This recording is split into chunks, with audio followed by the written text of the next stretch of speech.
Hi, I'm Samantha, And I'm Kirsten. and we are here to chew the metaphysical fat. So,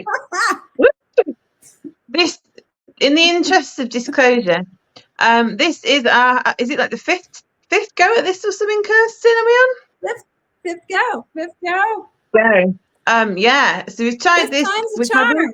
Woo! so they say. I wouldn't recommend getting married that many times though. Cost you a lot of money. Yeah. Anyway, so we've this is our very first pilot episode. Although it does feel like we're kind of halfway through a season right now with how many we've tried to record. Um, so I'm going to start by telling you a little bit about me. Kirsten's going to tell you a little bit about her, just so you can get to know us and kind of know what our aims are, and what we're trying to get out of this little foray into podcasting, which kind of happened by accident, didn't it, Kirsten? Yes. It just, yeah. So yeah, my name's Samantha. I'm known as Samantha Consciously on X. I'm just opening a Substack account to do some longer writing because I am not paying our Lord and Saviour Elon money to send to me and shadow ban me and all sorts of weird and wonderful things. So yeah, Substack. I'm looking at maybe some of the platforms as well. We've got the Metaphysical Phat account on X as well with Kirsten. You can find us on YouTube. You will Yes. soon be able to find us on Rumble. Yes. So that's a bit about where you can get us. Kirsten, where can we find you? You can find me at Wander Awake on Twitter or X. Yeah. And I think I too will be looking into Substack to write some longer things. And also, you can find me at the email below if you would like to schedule a reading or an energy work session or a personal channel. So there you are. I And can here we vouch for are. all three. She's excellent. Yeah, she's really good. I think she's getting sick of me now. I'm like, Kirsten, do me a channel. What are they saying? No, I'm not that bad. Never sick of you, Sam. Yeah, right. So, So, yes. yeah. Do you want to tell us a bit about your journey, Kirsten? Yes, my journey on this complete fuck show of planet. I'm sorry, did okay, apologize. My journey. Actually, this With is a Claire. beautiful planet in many ways, and it's fixing to be even more beautiful. Let's say that. So, I was always a weird kid. I mean, I was a weird kid. I was into, anything metaphysical. And obviously, that interest has remained in my life as actually one of the most important things in my life. Yeah, so what can I say? I used to see auras when I was young, but I learned that that was weird. So I stopped.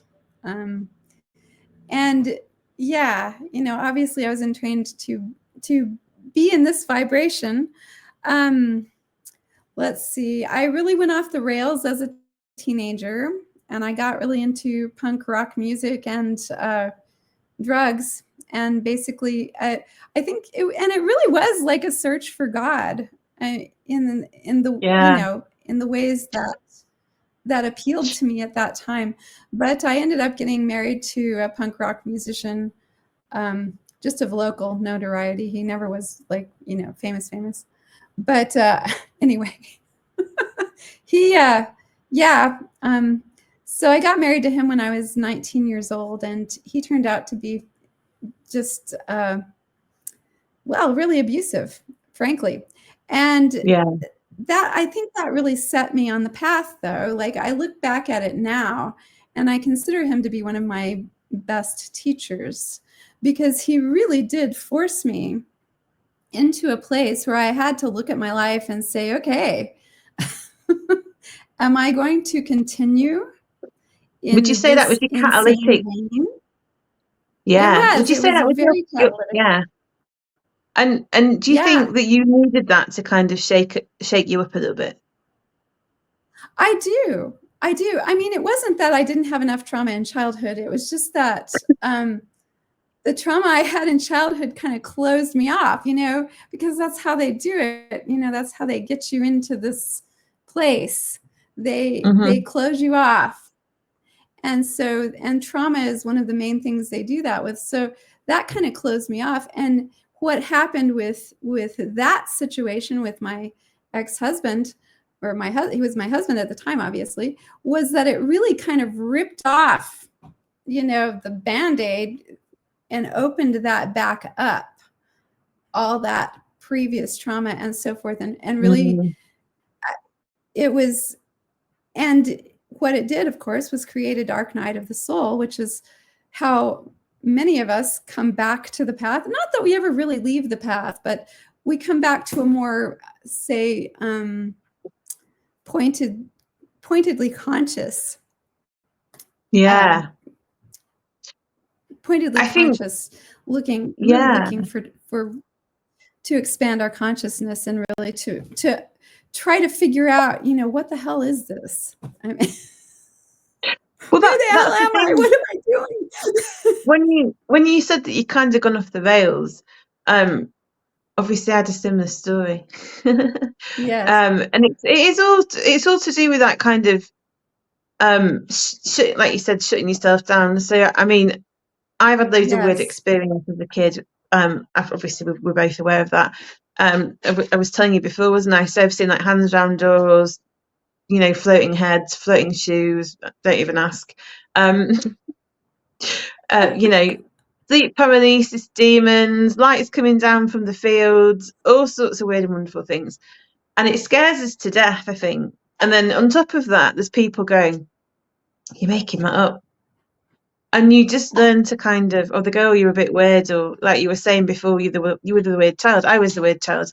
I'm ADHD, so I was always having a paddy, and I was like super emotional, and like my mum used to joke that I should have been on stage. And I think she's probably right, if I'm honest. I am quite dramatic at times. Got a flair for the dramatic, but yeah. Anyway, I digress. So all these kind of things happen when you're younger, and you're really lucky if you've got kind of parents that go, "Do you know what? Let's support you, let's believe you, and let's kind of like give you what you need to flourish." And I'm really trying to be like that with my kids. My mum wasn't bad, to be fair, because, as I've said before, my mum was a spiritualist, my dad was an atheist actually, but it came from Roman Catholics. So I've got all this kind of like hodgepodge of stuff going on.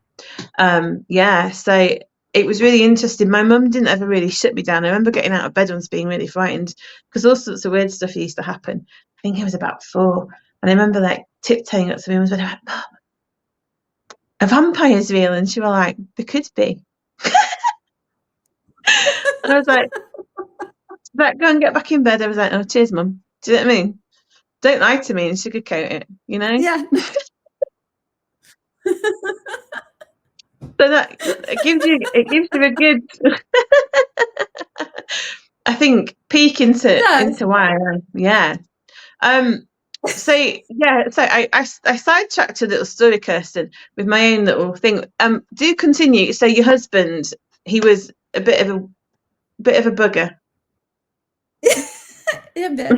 a bit, and it got to the point. I mean, ultimately, I had to make the decision whether I was going to just, die or lose my soul or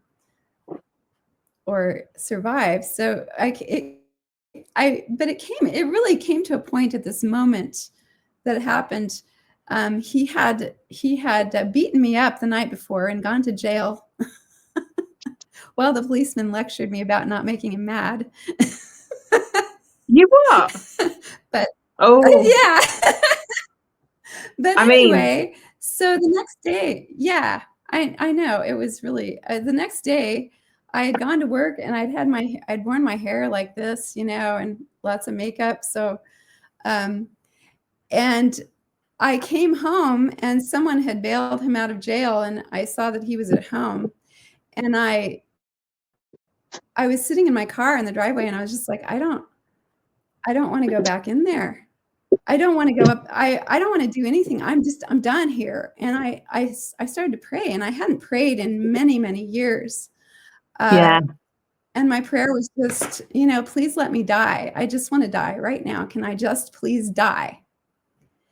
And I just cried and cried. And I put my head down on the steering wheel. And I was sitting there, and I started feeling like there was some kind of light, fluttery energy around me. And I sat up and I looked around, and the whole car was just surrounded by this huge flock of sparrows. And, now looking back on it, it seems like almost like they were angels. Like that was how I could see the angels at that time. I think that's what birds are a lot of time. But anyway, I digress. So I was looking around, and I was watching all of these sparrows, and as I was watching, there were all these puddles because it had rained, and they were drinking out of the water. They were drinking the water, tilting their little beaks back, and they were fluttering their wings, and they were all doing different things. But as I watched them, I realized that even though they were all doing their individual things, they were also all moving as one at the same time. And that realization it was just like light had just covered me. I was just like, oh.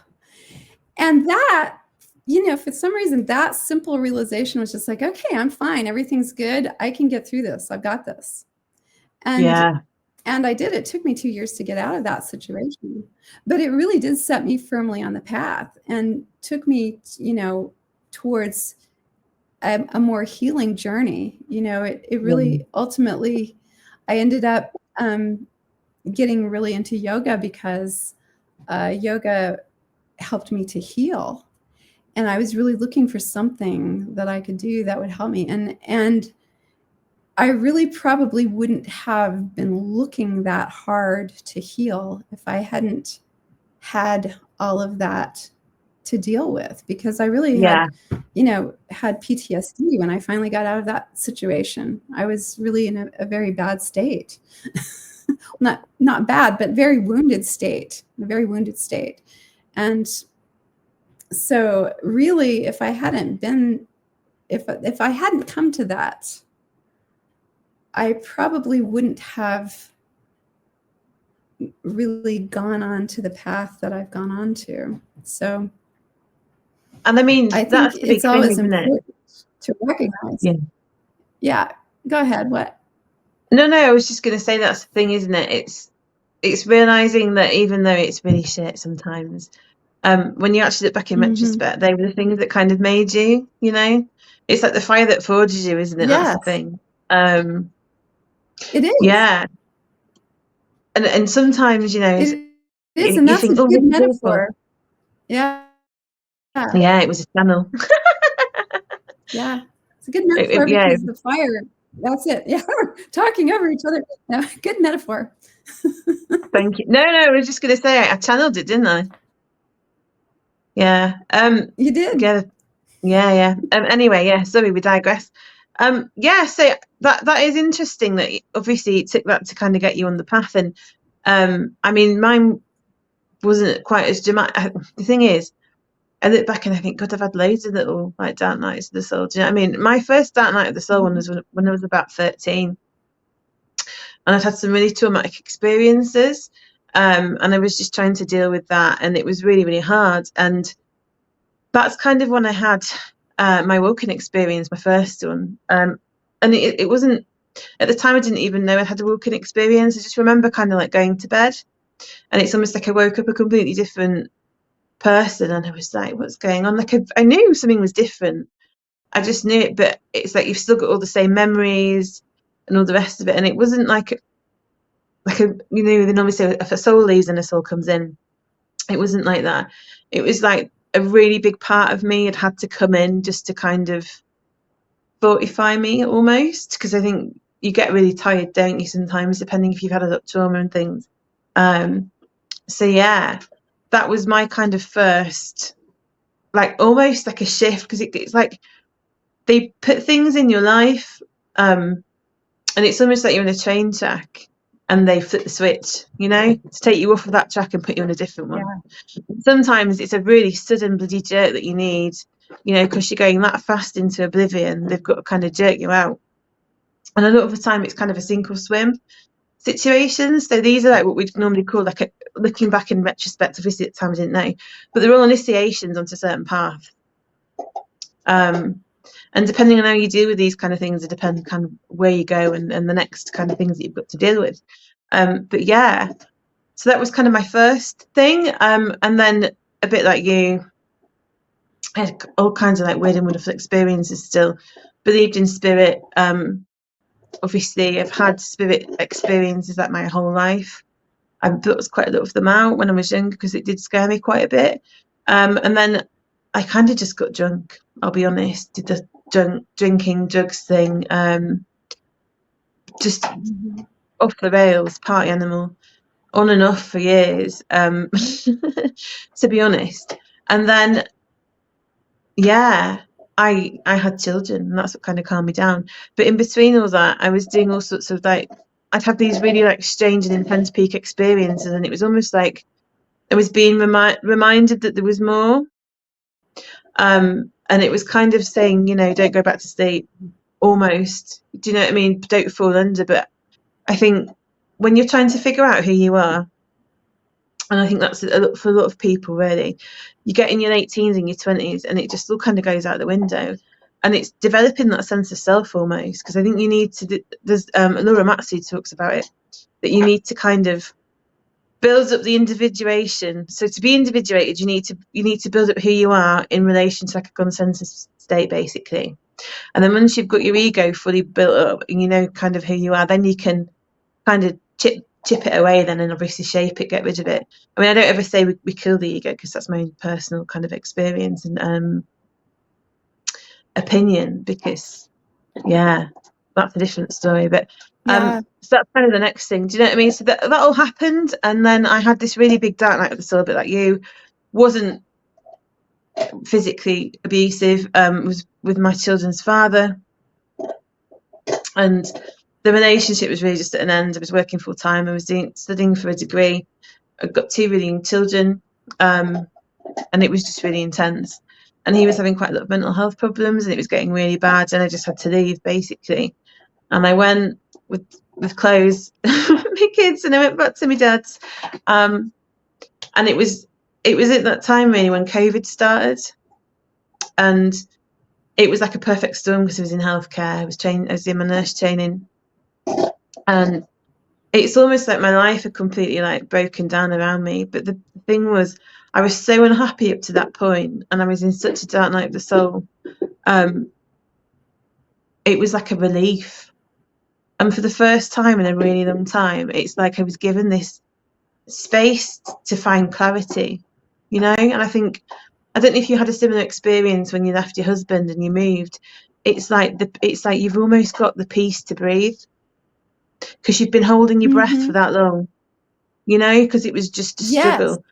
And it's like you go, precisely. Yeah. Yeah. It was. I was so relieved. And I didn't even realize. I mean, I knew that it was bad. Yeah. But I really did not realize how bad it was until I got away. And I was like, wow. Oh my gosh. That was ridiculous and insane. Why did I allow myself to be in that position?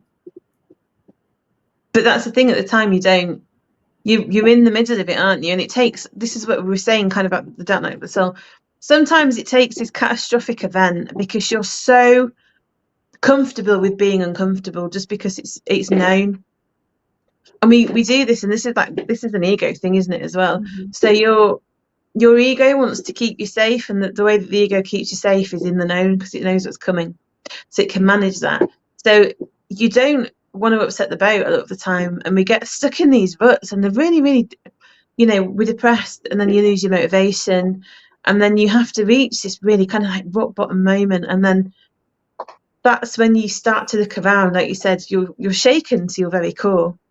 Something will happen, and it kind of propels you on this path, and then then you get that space, like we said, and that's kind of what happened to me. You obviously went to yoga. You did your yoga training, didn't you? Yes. Yes. And I did my sound therapy and my Reiki and all that kind of stuff, and all my energy stuff kind of came online properly then. And yeah, and then I had a Kundalini awakening a couple of years later, and that's a story for after you've told us about your yoga.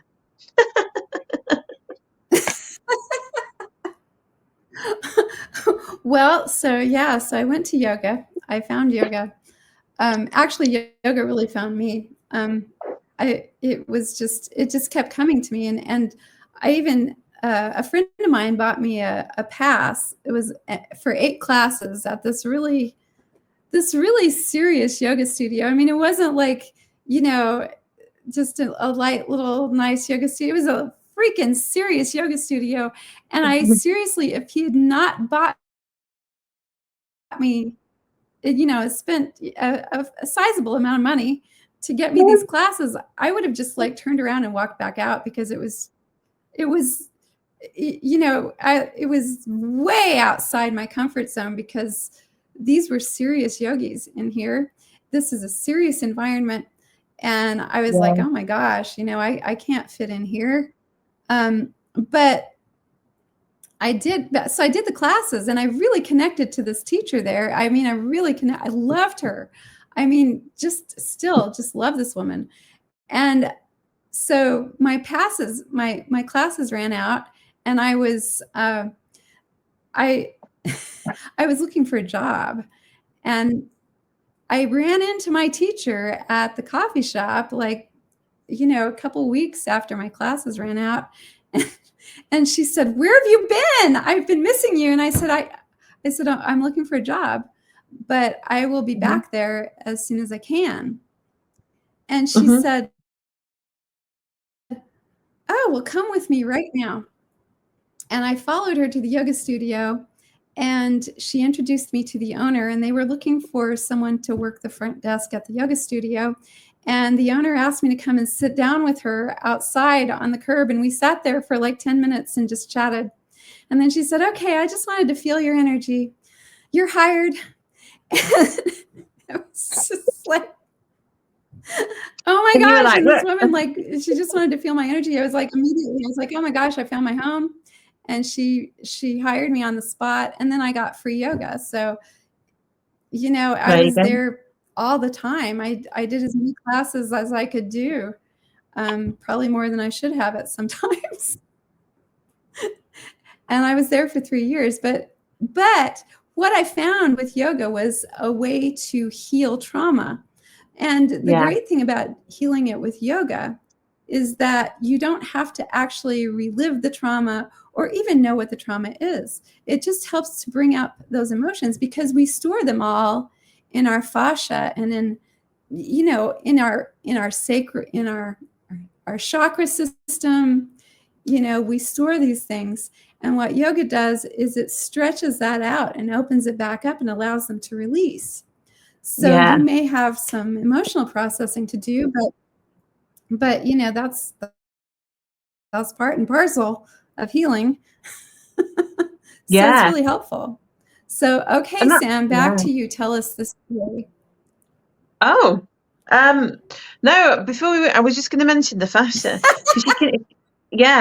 It's coming up. It's a big thing, is the fascia. Literally, it's massive. It's all over your entire body.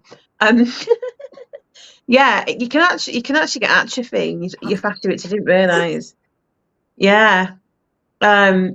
So it's really important, and that's why like yoga's really, because I've just started yoga recently. I love it. I'll tell everybody, Kriya Yoga, it is the way to go. And leading on from Kriya Yoga, which I didn't realise, so my Kundalini story. So I'd been doing all this work. So I discovered meditation. I discovered this really lovely lady. She's a shamanic practitioner and a meditation teacher. And she's got a YouTube channel called Sarita Soul. So please do look her up if you're interested in meditation and shamanic practices. So I got into kind of like hardcore meditation. Obviously, I'd left my partner, and I got all this time on my hands. So I was doing like 3 and 4 hours a day, and that had really brought me on. And I'd like obviously doing the energy work. I'm having weird visits from like blue being people and all sorts of stuff going on at this point. So you just like kind of crack open. I remember I was doing meditation one day and I felt something, and I'd been like working on seeing without seeing, basically, because you feel it in like the energetic space, basically. So you feel it with your mind. I couldn't see it, but I could feel it, and I perceived something coming towards me, obviously with my eyes shut, and it literally went straight into my head, hit my pineal, dinged it like a bell, and then just disappeared. And I could hear my pineal ringing like a bell. It was the most bizarre experience. But anyway, yeah. So all this weird and wonderful stuff was going on. I was meditating and whatever. And then I moved out into my own home, and I got time then to really like deepen even more, because I think when you share houses with people, it's really hard, isn't it? Especially your parents. But anyway. It is. Yeah, my dad's like, "What's that noise?" Yes. It's a singing bowl, Dad. Stop that racket. Do you know what I mean? Why are you drumming at 8 o'clock at night? Yes. Because I'm I'm going into shamanic trance, Dad. What's a bloody shamanic trance? Yeah, it won't ever going to work out.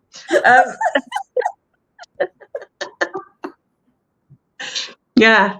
So I got all this time. So I'd gone and done this meditation, and what I didn't realise was it was actually based on Kriya Yoga. So you did this breath. It was like a sacred breath, because it's shamanic. So you breathe with your mouth open, and you'd slaver a little bit. I'm not going to lie. And it was all, apparently these were all the nectars that you're building, and you were breathing down into your root, basically, and doing Millibund, which I didn't know at the time. So it was Millibund with a rook.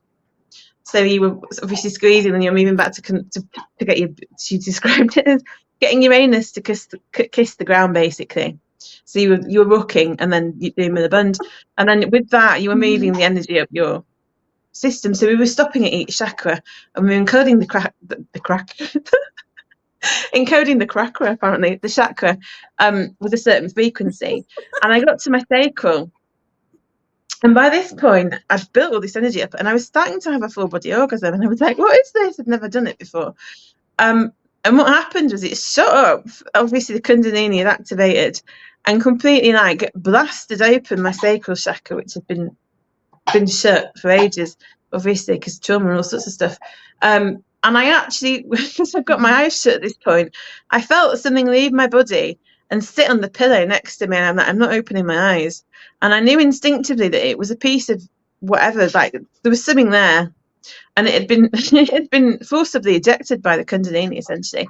And then it obviously went all the way up, and yeah, I had this Kundalini experience while having a full body orgasm, essentially, for like 10 minutes or something. It was wild. And then I was like, oh my God, what's going on? Yeah. I mean, it was. And also I was just like, what in Jiminy Cricket Crackers is going on, essentially. So yeah. Because it was an unplanned Kundalini awakening. So I'd not prepared myself for it. I mean, I'd done a little reading. I knew what Kundalini was. And I'd had quite a lot of stirrings for a long time, quite a lot in the heart, actually, which I didn't realise is quite a common thing, isn't it? When you're having when you're like starting to cultivate your energy. So I'd been having spinal things going on, but just removing that block had raised it. But then for like, I had what you call Kundalini psychosis, because I just wasn't prepared for the energy. It was, and I've since found out that I had so you've got your Shishima, haven't you? And then you've got your Ida and your Pingala. Kirsten knows more than me. I'm acting like I know what I'm on about. And I'd not had a fully raised, is it Pingala, which is the, you what, sorry? It's what? I said, Oh, I do yes, know, yeah. Right. I thought she was going shoes. I'm like, no, but he's not eating any shoes. I was like, don't jinx me. No, I've only got three pairs. Shoes. Shoes, Betty's eating your shoes. Oh, I've got a dog that eats shoes, by the way. Yeah. She loves them better than a steak. Yeah, so I think it was the Pingala, isn't it? That's the male energy. Is that right? Yeah. So I'd not had a fully raised Pingala. So I mean, don't quote us, and if not, it's the other one.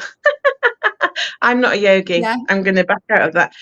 Yeah. So I am a yogi, and I've lost it at the moment. Yeah. So go ahead. Yeah. So yeah, essentially that's what happened. So I had like Kundalini psychosis for quite a long time. It really badly for like 2 or 3 days. and I didn't know whether, I mean, I was just riding the wave. I knew what was going on, but do you know what I mean? So I could kind of like handle it. But there was at one point when the energy was it got so built up, and it had not obviously, it had not cracked what they call the cosmic egg. So I had another raising essentially, and I felt this like crack in my head, and then you get this big flash of light. And then what had happened was my head had started to dissolve into the void, to about there. And every time it got to my neck, I absolutely freaked out. And I'm like pulling myself back into conscious awareness. And then I'd pop off again. And it was the most bizarre feeling, because it had like I'd split my consciousness. So I had my head, but obviously it wasn't the head anymore, that had completely dissolved into the void. And then I also had awareness of just being a neck and a body. It was the weirdest thing. And that went on for hours. I was just like popping in and out.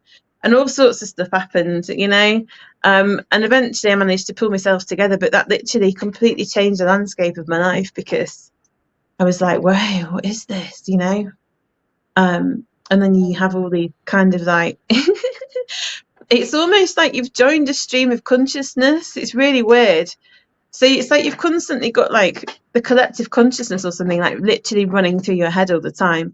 And at first it got so bad sometimes that I was just like, and it really unhinged me. So yeah, that was kind of my actual peak moment. Well, it was about 2.5 years ago now, maybe. But yeah, so that's really when things started to get a bit crazy for me.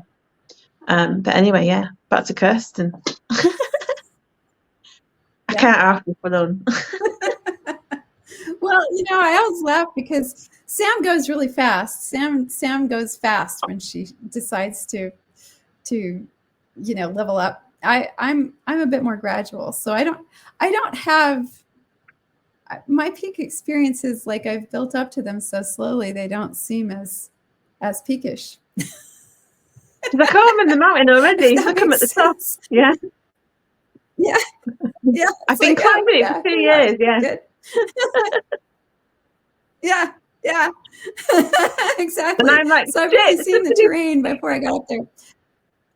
Yeah, and I'm like, shit, somebody's catapulted me to the top of this fucking mountain, and I'm in my shorts. What's going on? Yeah. Yeah. I've got no hiking gear. Exactly. That's it. I'm starting with frostbite. Yeah, see, I'm wearing my hiking boots. I've got my backpack. We're good.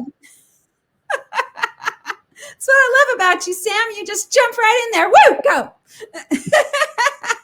I ain't got the story half the time, yeah. I really started having a huge awakening when I'll tell you one of my peak experiences, which was really interesting. So I was working at the yoga studio. I was working the front desk, and I was by myself that day. There wasn't a class at the time, and I was just kind of hanging out there. And this man walked in, and he was really tall, and he had like a crew cut, white or blonde crew cut, big blue eyes, gorgeous man, walks in, and he has this really radiant smile, and he says, "There you are." And I was like, "Hi." I was like, and then he leaned out the door, and he waved to this other person. He said, "I told you she was in here." And this woman came in, and she was also very tall and just beautiful, and she had these little pixie ears and really pale, delicate skin, and she had a radiant smile too. And they came in and they smiled at me, and I was like, "Can I help you?" And they said, "No, we're here to help you." And they started telling me all these things about how how they had sent these indigos down to help with the big changes that were coming, and everyone had lost their way, and they said, we're here to do some energy work with you. And they were in Santa Fe for about 3 months, and they worked with me at least once or twice a week. And the weird thing was that my mind was like, that's really odd, but I was just like, oh yeah, this is fine. We're going to go with this, no problem. And I think they probably, because they did have telepathic abilities, and they also had an ability to kind of distract me and make me, like, for instance, when I was going to ask them questions about things that they didn't want to answer, I would suddenly get really distracted. So I think they probably they were affecting me energy, because they were energy workers, and they did a lot of energy work on me, and they talked to me about a lot of things. And I think, well, we're going to have to wrap it up here in a couple minutes. So, but I want to say, to lead into our next podcasts, one of the things they told me was that we are shifting into the age where the goddess is coming back and is going to be the driving energy on the planet. And so I really feel like as we come into this podcast and work together, we're part of what we're doing here, what Sam and I are doing, is we want to bring back the feminine energy. And in a healthy way, we would like to bring some healthy healing, some Balance. healing to this world with this podcast. Yeah. So, yeah. Do you have anything to say in conclusion, Sam? No, I think we've let them all know how absolutely bonkers we are. So I think that's enough of that. But yeah, just like kind of cutting on the back of what Kirsten said. I think the big thing that I want to do is I want to be real, and we're here to share our journeys, and we're here to hear about other people's journeys, and we're here to basically do the metaphysical fat, because I think people are still awakening. And even people on their journey, we all could do like reminders sometimes. And I think we see these ideas of what spirituality is, and it's not realistic. So, I mean, I've got an X account. I'm Samantha Consciously on there, and you can check me out. I'm just starting to get a Substack. So once I started writing a few articles in there, I'll let you know. And we're looking at other things out. We've got YouTube, and we're looking at opening a Rumble. So, which is quite good for two technologically challenged ladies, isn't it? we're trying as best. It's excellent. I'd say we're doing well. Yeah, we're rocking and rolling. So yeah. Thank you. I'm sorry, Sam. Did you? No, it's fine. I think that's a good time to wrap it up. Yeah. And yeah, and we're so grateful to have you with us. And like, subscribe, share us if you like us. Throw tomatoes at the screen. Whatever you want to do. Share us if you like us. Yeah. Well, thank you ever so much for your time. It's been great. Yeah. Yeah, please do. So we're going to include this weekly. Wishing you all. Take care. Yes. Take care. We love you. Bye. Bye.